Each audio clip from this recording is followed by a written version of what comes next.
আমি খালি রিক্সাটা নিয়ে আসতেছি চৌধুরী বাড়ির এদিক থেকে। তা মোটরসাইকেল একবার ডাইনে যায় একবার বামে যায়, বাউল হইতেছে।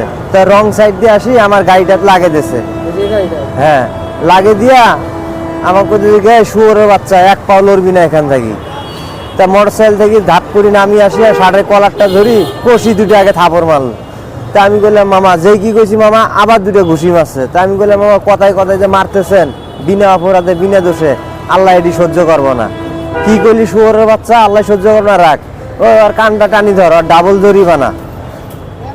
এখন একজনে কান টানি ধরছে, আরেকজনে পকেটে হাত ঢুকি দিয়ে টাকাগুলো নিয়ে এনেছে।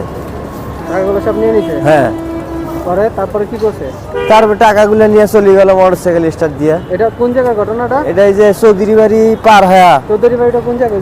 এই যে চাষারা থেকে কোন দিকে? চাষা থেকে খানপুরের রোডে, আইডি স্কুলের এইদিকে।